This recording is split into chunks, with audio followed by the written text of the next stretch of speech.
Hallöchen, ihr seht schon an meinem Grinsen, heute ist wieder ein ganz besonderer Tag, denn heute ist wieder ein Abholungstag.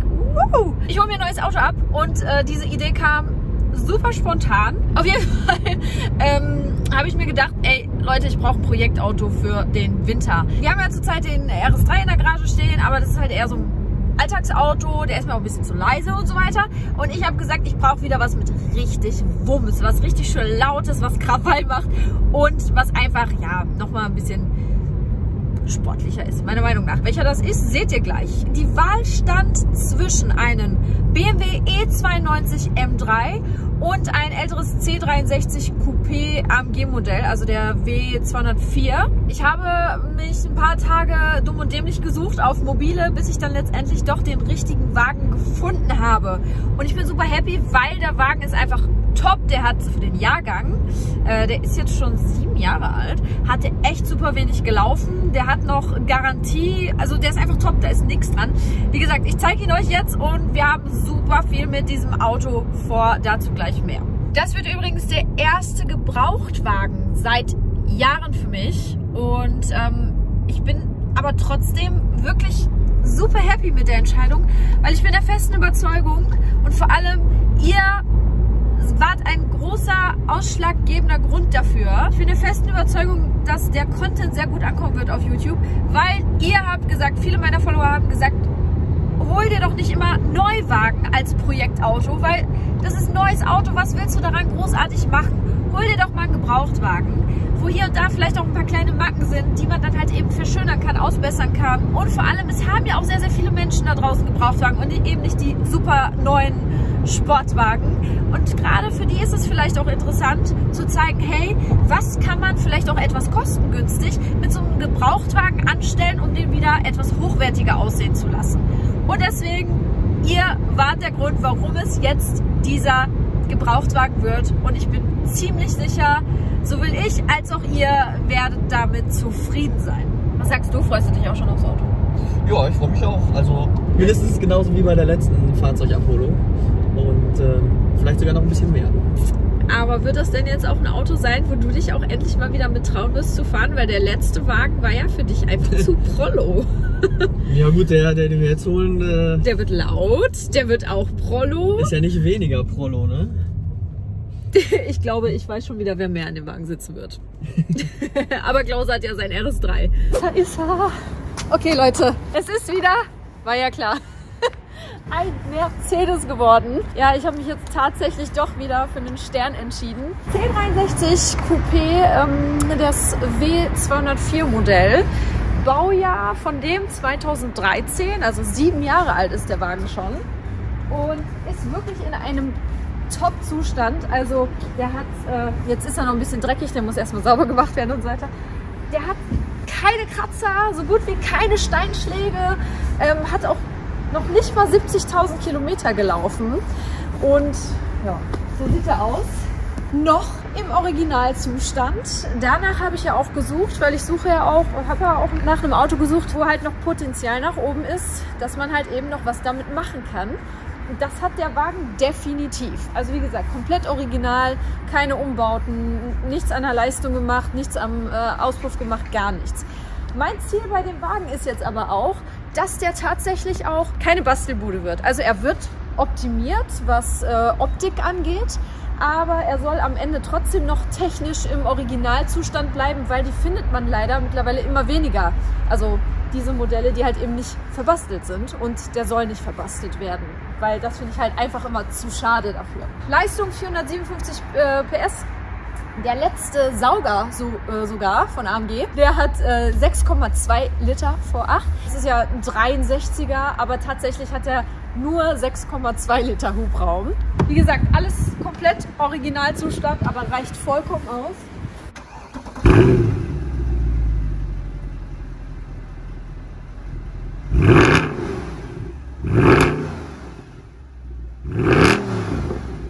Einfach nur hammergeil. Also wirklich, das ist auch der Grund, warum ich gesagt habe, ich brauche wieder ein älteres Auto, weil die einfach noch so geil klingen. Bei den neuen Autos, da können die Hersteller nichts für, die müssen leider immer leiser werden und sowas wird es bei den neuen Autos nicht mehr geben. Und deswegen reizen mich immer mehr tatsächlich jetzt die älteren Fahrzeuge. Ich meine, gut, so alt ist er jetzt auch noch nicht. Ich bin so froh, ich bin so froh. Und jetzt auf jeden Fall heißt es erstmal erste Fahrt damit machen. Ich bin sehr gespannt. Der hat ja noch keine Turbo-Unterstützung, wie gesagt, Saugmotor. Wird sich ein bisschen anders fahren als mein Vorgänger C63. Das war ja der aktuelle. Ich bin gespannt. Was ich, denke ich mal, original lassen werde, sind tatsächlich die Felgen, weil die gefallen mir ganz gut. Ich brauche noch Winterreifen für den Wagen, weil jetzt kommt Winter. Auch witzig, der Wagen wurde vorher nur im Sommer bewegt. Und dann kommt Sophia und sagt, ich suche ein Winterauto. Die werde ich auf jeden Fall lassen und dann halt die Winterreifen auf die Felgen hier ziehen. Interieur Leder Alcantara Mix. Klar, das Auto ist wie gesagt 7 Jahre alt. Dann hat man hier und da schon mal so ein bisschen so Knitter hier am Leder. Aber dafür ist das trotzdem immer noch in einem super Zustand, weil bei ganz, ganz vielen Fahrzeugen ist das hier nämlich schon so richtig abgesessen so. Und das sieht bei dem noch sehr gut aus. Aber ich denke, wahrscheinlich werde ich das Interieur noch verändern. Ja, dann hat der dieses schöne Lenkrad hier. Das ist ja schon das Facelift-Modell von diesem Modell hier. Und die haben schon diese moderneren Lenkräder. Bei dem Vor-Facelift sehen die einfach unglaublich alt und klobig aus. Deswegen bin ich ganz froh, dass es das Lenkrad hier geworden ist. Auch da werden wir ein bisschen was mitmachen. Auch irgendwie Carbon Alcantara, keine Ahnung, sehen wir dann. Der hat sogar noch einen CD-Spieler. Kennt man gar nicht mehr. Aber trotzdem auch noch ein USB-Anschluss. Da bin ich ja schon mal ganz happy drum. Rückfahrkamera hat er nicht, aber ist sehr gut, weil wir wollen ja ein bisschen was machen an dem Fahrzeug. Deswegen ist es gut, wenn er noch nicht alles hat. Das Soundsystem ist auch verbesserungsfähig. Auch da werde ich mal gucken, dass wir da irgendwie was Neues einbauen, was richtig, richtig geil ist. Ich habe so viel mit dem Wagen vor. Wahrscheinlich vergesse ich jetzt die Hälfte. Ja, ist ja halt ein Coupé. Hinten kann man halt auch sitzen. Werden wahrscheinlich nie Leute drin sitzen. Und so wie das da aussieht, saßen auch so gut wie noch nie da Leute drin. Was ich auch noch vorhabe, natürlich Folie. Da werde ich übrigens auf eure Meinung zählen. Deswegen folgt mir unbedingt auf Instagram. Denn auf Instagram werde ich Abstimmungen machen. Da werde ich zum Beispiel 2 Folien zur Auswahl stellen und was halt noch so gemacht wird, was man so entscheiden kann. Und da könnt ihr mitentscheiden unter den Folien, welche Farbe er zum Beispiel am Ende bekommen soll. Also folgt mir da unbedingt. Ich habe so viel vor, wie gesagt, so viele Pläne. Es wird so viel Content kommen. Schreibt gerne mal in die Kommentare, was haltet ihr von dem C63 hier? Jetzt ist es echt wieder ein C63 geworden. Ich glaube es nicht. Und ich schmeiß mich jetzt rein und fahre damit nach Hause. Einfach nur geil.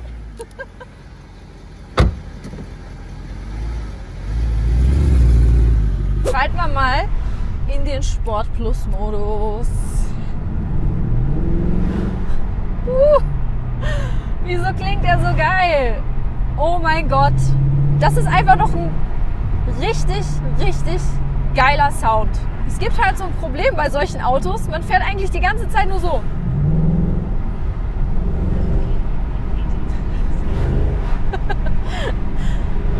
Weil man will einfach nur Sound hören. Ansonsten, viele Assistenzsysteme sind hier auch noch nicht drin. Ich meine, das sind ja so Dinge, auf die ich verzichte, wie Spurhalteassistent und Abstandsregler und solche Geschichten.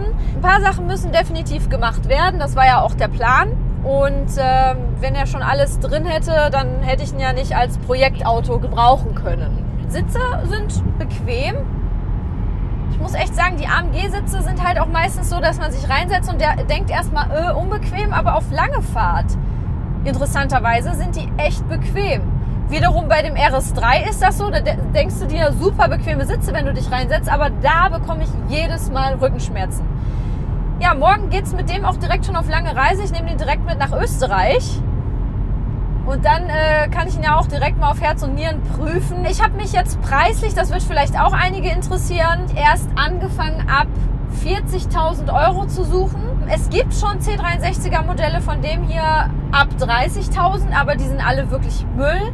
Und ich sage auch immer, wer billig kauft, kauft zweimal oder gibt am Ende mehr Geld aus, weil es wirklich... Ich habe mir ein paar Mobile angesehen, die waren alle verbastelt, Importautos, dann irgendwie gefühlt 10 Vorbesitzer und so.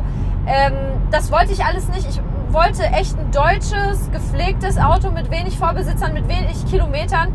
Und da geht es dann wirklich erst ab 40.000 los. Also wenn ihr euch einen Gebrauchtwagen sucht, egal welchen, guckt am besten nie beim günstigsten, weil das hat einen Grund, warum die Fahrzeuge, die günstigsten im Netz sind, die sind meistens nie in Ordnung. Ja, der hier hat sogar noch junge Sterne-Garantie von Mercedes direkt aus. Also man ist komplett auf der sicheren Seite hier. Das war mir auch ganz wichtig. So, jetzt schauen wir mal hier.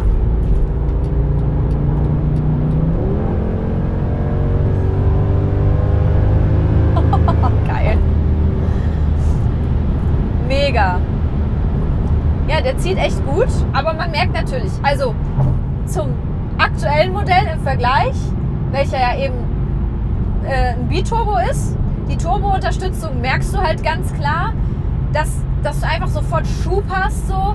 Hier baut sich das halt erstmal langsam auf. Also der schießt jetzt nicht direkt vorwärts, sondern der braucht halt so ein bisschen. Aber wenn er dann mal runterschaltet und dann kommt und dann diese Soundkulisse dabei, ja, dann verzichte ich gerne auf den Turbo. Aber dafür Sound, einfach nur mega. Einfach nur mega. Was mir aber noch ein bisschen soundtechnisch fehlt, was ich mir bei dem eigentlich gewünscht hätte, wäre so ein bisschen dieses Schubknallen, dieses Geblubber hinterher, wenn man Gas gibt.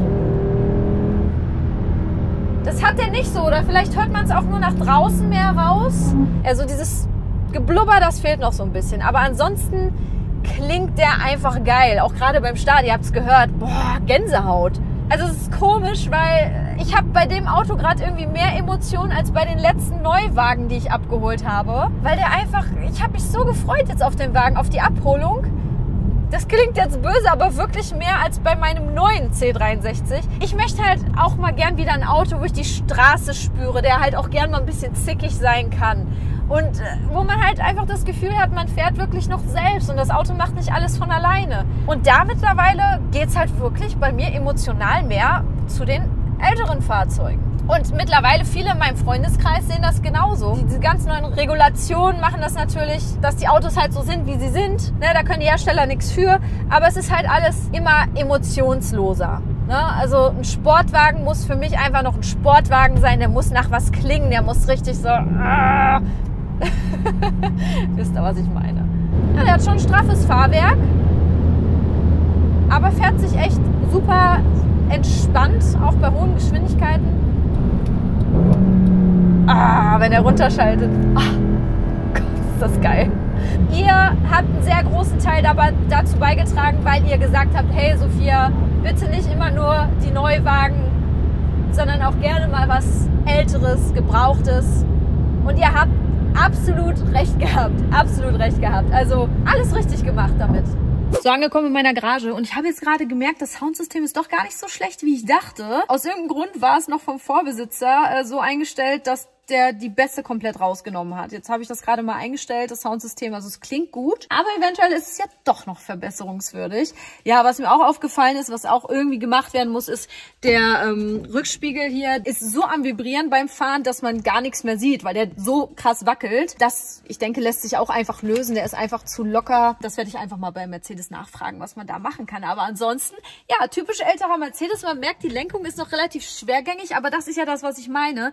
Ich möchte einfach auch dieses Gefühl haben, dass der Wagen halt, dass ich den Wagen selber fahre und nicht wie bei meinem neuen C63, da konnte ich ja quasi mit dem kleinen Finger lenken. 63.700 hat er jetzt gelaufen. Also ist wirklich nicht viel, wenn man überdenkt, für ein 7 Jahre altes Auto. Und das selbstverständlich nachweislich. Also da ist nichts runtergedreht oder so. Wie gesagt, alles bei Mercedes gemacht worden und einfach nur geil. Aber das, was mir wirklich fehlt, ist Apple CarPlay, Rückfahrkamera. Das ist so zu den technischen Sachen hier drin. Da muss ich einfach mal gucken, was da geht. Und ich werde mir auf jeden Fall auch wieder eine Dashcam hier ins Auto hängen. Das muss auf jeden Fall auch bei mir immer sein. Was ich sehr schön finde, ist, dass der den Grill hier schwarz hat. Ihr wisst ja, ich mag kein Chrom am Auto und das, da habe ich mir schon mal die Arbeit dann gespart. Der Vorbesitzer hat die Leisten hier schwarz folieren lassen, hat er gesagt. Also die hier sind foliert, glaube ich.